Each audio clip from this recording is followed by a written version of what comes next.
Hello, welcome back. So in the last video, we used Python to generate an animation showing how an image can be broken down into a discrete Fourier transform and then reconstructed the original image using the discrete Fourier transform components and a set of basis functions, which I am showing here. So we took our original image, computed the discrete Fourier transform using the fast Fourier transform algorithm, and then we proceeded to rebuild the original image by utilising a set of basis functions as shown on the plot on the right, along with the complex amplitude given by the discrete Fourier transform. We saw how doing it this way was incredibly inefficient because it requires width times height squared operations to do so. So for an image like this of 64 by 128, it's around 8,000 operations squared in order to rebuild this original image. In reality, because of this complexity, the DFT works better for smaller images, or alternatively, we simply use the FFT algorithm directly and ignore the step of actually constructing the basis functions.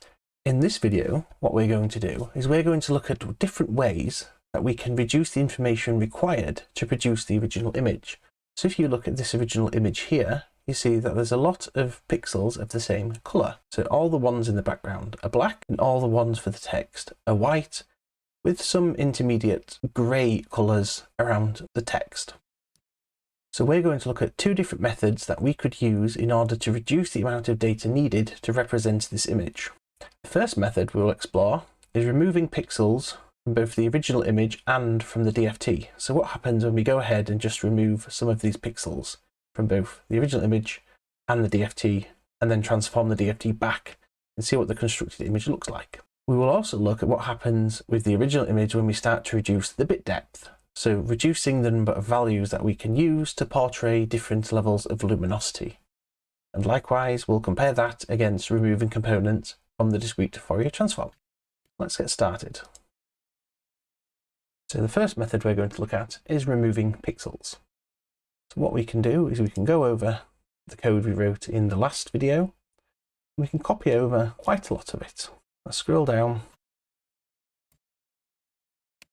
copy it over, create a new document,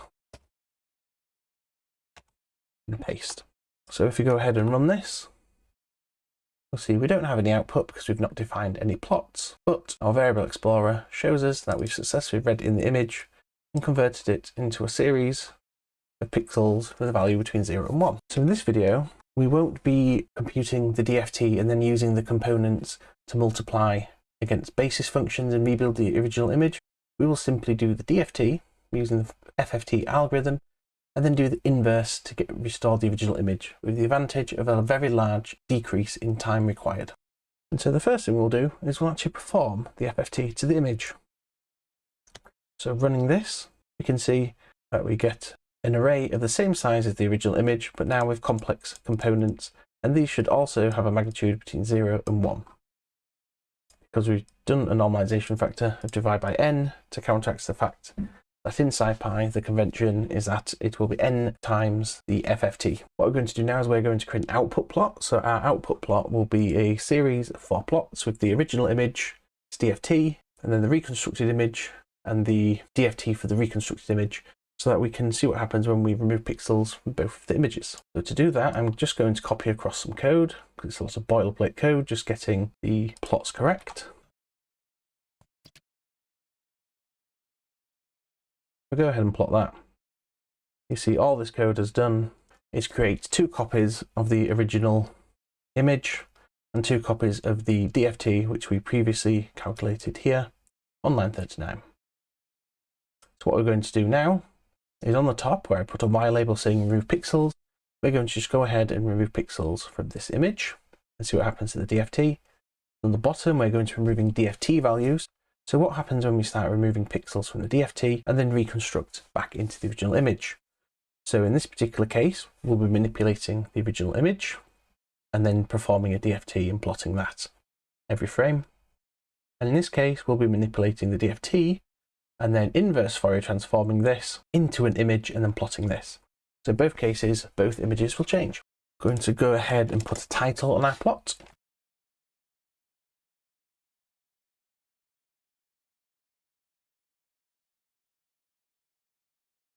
And the way these plots are done is that when we created our plot here, where we said plt.subplots, we gave it n rows and n columns, which then returns a matrix object. So this axis object you see is a 2x2 array of objects, which correspond to their position in space. So 0, 0 is the top left, and 1, 1 is the bottom right. So we can easily manipulate each of the individual axes. And so this is what we get. We get a title here above this plot, which tells us how much of our data is being used to construct both the original image here and to construct the DFT, or more specifically, how much of the data of the DFT remains. That's working nicely. The next step is we need to determine how we're going to just go ahead and remove some of the data. So we've already said that this example is going to be removing pixels or removing elements from the DFT. And really what we want to do is we want to make sure that we remove those elements in order. So we remove the elements with the smallest magnitude first. And so we can go ahead and do that by using a couple of commands here. So what this does, the arg sort for the pixel, so it's the argument sort for the pixel array, it basically sorts out the elements of the original image. So that's this image here. It sorts them by their index, it unwraps the array, sorts them, wraps the array back to the original shape. So what we end up with, if you look at this arg_sort_pix, is a list where the number of elements is the same as the width times height of the original image. And it has 2 values per element, so 2 values per row, describing the index, which is the most intense or least intense. In this particular case, we're sorting it by most intense to least intense. Likewise, for the arg_sort FFT, we've done the exact same thing. We're sorting the components based on their absolute magnitude, unwrapping it, sorting it, and then wrapping it into a list of indices. So if I look at this, you can see again, we sorted it from the indices with the highest magnitude to the indices with the lowest magnitude. That's what that piece of code does. Now what we need to do is we need to decide what we're going to do. So let's do an animation to describe this. So we're going to need an update function.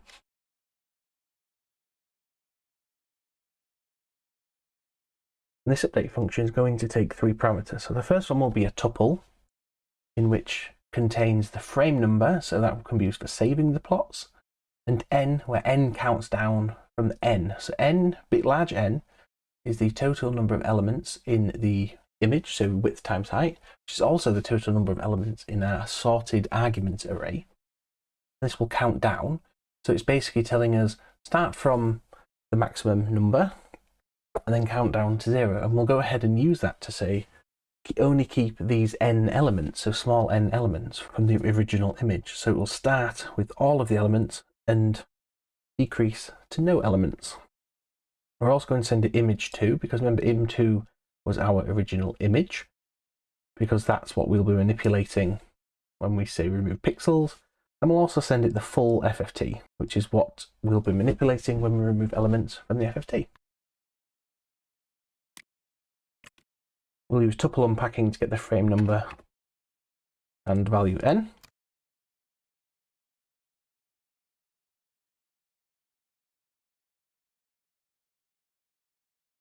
We're going to make a copy of image2. We're then going to set all elements in this copy of image2 called pixel array. We're going to set all elements between n and n. N starts high and goes high, so it's going to set all the elements at the end to start off with as 0. So it's going to set these elements here as 0. In the next frame, it will set another load of elements 0. Next frame, it will set even more elements 0. Slowly counting down. And because this is an array sorted from high to low, it means we'll be removing the lowest components first. So the components with the lowest amplitude first, or lowest magnitude. We then need to go ahead and update our plot. Use the set array function, and we'll set the array that's currently in our image in the top left, our pixel array. And then remember, so we're removing pixels from the top left image, and then we need to just do the discrete Fourier transform of that in the top right. We can go ahead and do that. So the top right will be 0, 1, and we need to set the array with the discrete Fourier transform of that pixel array. We'll also do some other things. So we'll take the magnitude of the discrete Fourier transform. We'll also shift it so that the 0 frequency is in the middle. We'll then also add a small value onto it and then take the log, so we get a nice image on our output. Let's go ahead and just plot that actually. So like in the previous plot, in fact, let's copy over from our previous video, our animation function. So we're saying let's plot at 10 FPS, disable blitzing, don't need to enumerate. We have said that we're going from a high value to a low value for our n. So we're going to go from the full length of the array down to 0 in 200 steps. Our arguments, we need to send it to image 2. We also need to send it the full FFT.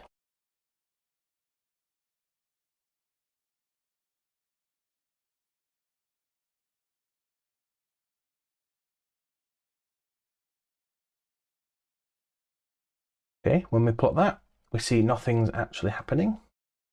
Well, it could be happening, but we don't know it because we've not told the plot that it actually needs to redraw. So remember, we've changed some of the data in here. As a result, some of the data in here will change, but we've not told the plot to replot. The easiest way to do that is to add a fig.canvas.draw. Go ahead and plot that. And again, it's still not obvious whether it's doing anything because remember the elements are removed by the lowest component first. And there are so many of them in the original image that we can't actually see when they're being removed. And the indication in the discrete Fourier transform is also absolutely minimal. The easiest way you can do that is remember we set a title. Let's go ahead and just update our title every frame. So basically it's going to update the title so that it now shows how much of the original data is left. And remember this n counts down from big N to 0. So you can just use n divided by big N. And that is the percentage of the data that we're actually using. And there we go. We can see that now it's actually doing something. So that looks like it's working. Now I won't wait for this to finish. Let's go ahead and just finish off our plot command.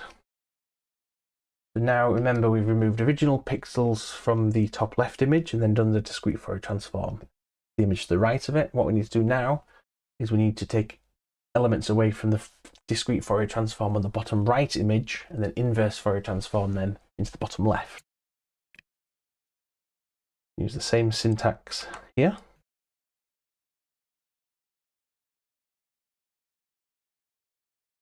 And we're going to do a numpy.copy because I want to preserve the original matrix.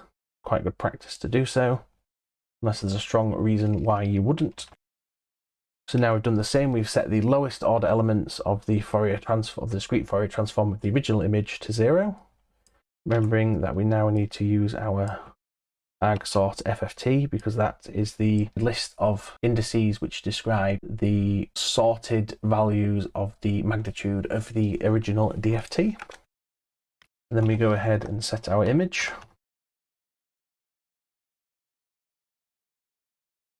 So our image on the left is just going to be the inverse for discrete Fourier transform, so the inverse fast Fourier transform of this array that we've just calculated.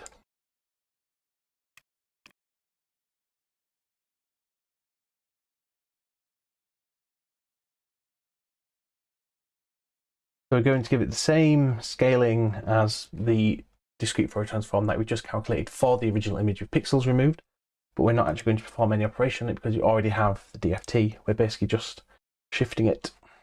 Something's not worked there. That's because I missed an equals 0 off that. So now what we can see is that the image on the top we're removing pixels. So pixel with the lowest value first, so black is a 0 value and white is 1. And then we can see how it's affecting the discrete Fourier transform. You can see it's not doing a lot because a lot of these pixels are black. Whereas on the bottom, when we start removing values of the discrete Fourier transform by their magnitude, most of these are non-zero, and so when removing these, we see it affects the original image, or the reconstructed image using this DFT. So in this case, it looks like removing pixels from the original image is actually a much better solution than removing pixels from the DFT. Okay, now if we scroll up, let's take our ducks again. Our lovely, lovely ducks.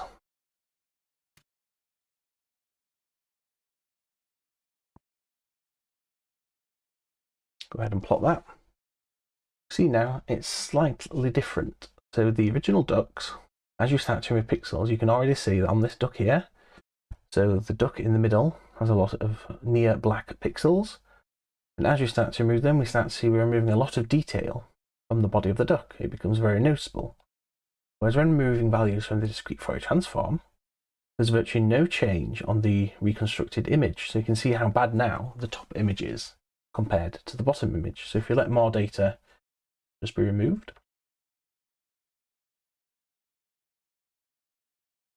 so by now we've removed approximately 50% of the data, and the original image is really suffering.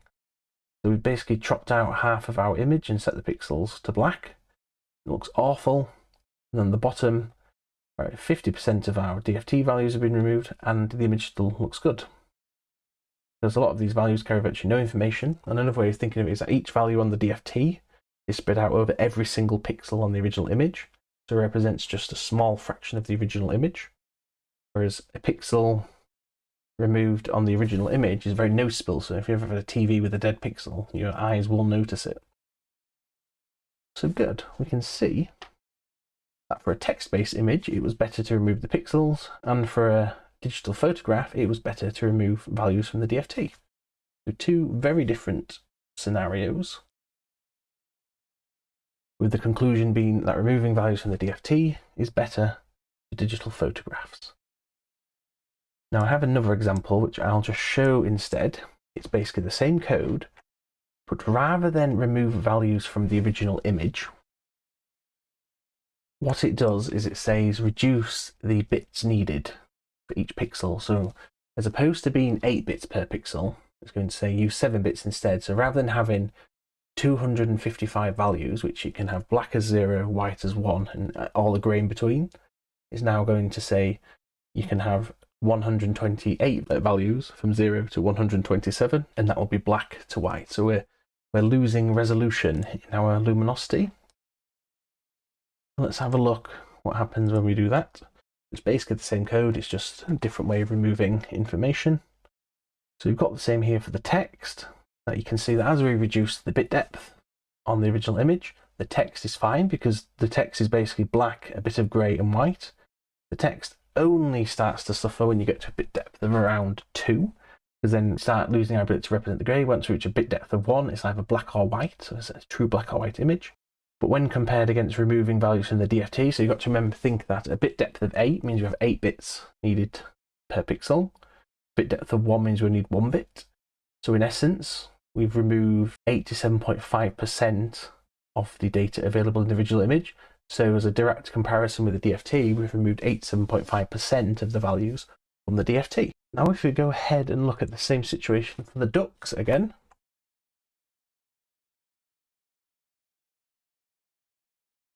we can see that decreasing the bit depth on the ducks starts to become noticeable before it does on the DFT reduction. So again, we're in a situation where these two methods differ a lot. One is removing individual bits, one is removing individual pixels, or one is basically rescaling the amount of information that each pixel can hold. The other one is actually removing pixels. We can see that in both cases, for a digital photograph, it's actually a lot better to remove values from the DFT, so reducing information from this discrete Fourier transform. And so what's the conclusion of this? So removing pixels is better for text-based images as opposed to digital photographs, because a lot of text-based images, when you see them, are just a lot of the same colour repeated over and over again. But it is worse for complicated images such as digital photographs. Bit depth reduction is better for simple images, such as text, but again, worse for digital photographs. And in both cases, removing values from the DFT is far superior for digital photographs. This can be thought of as digital photographs have a lot more information than text images, and removing individual elements from the DFT removes a small piece of information from the entire image at once, whereas removing individual pixels removes that pixel from the image. And so it's basically not as noticeable. And in both cases, it is obvious that these two approaches, with one reducing the bit depth, one removing pixels, would not be appropriate for digital images, only for text images, which is a shame because when you're talking about digital photographs, you're talking about a lot of pixels, and so we really need a way of reducing the information required. And it does look like removing information from the DFT is the way to go, so removing frequency information. And based on this, in the next video we'll show how actually breaking this image up into smaller blocks can help in reducing image size, and also localize any artifacts associated with removing frequency information, which actually also helps with text-based images. It reduces the artifacts of a text-based image to be localized around the text instead of generalized around the entire image. So stay tuned.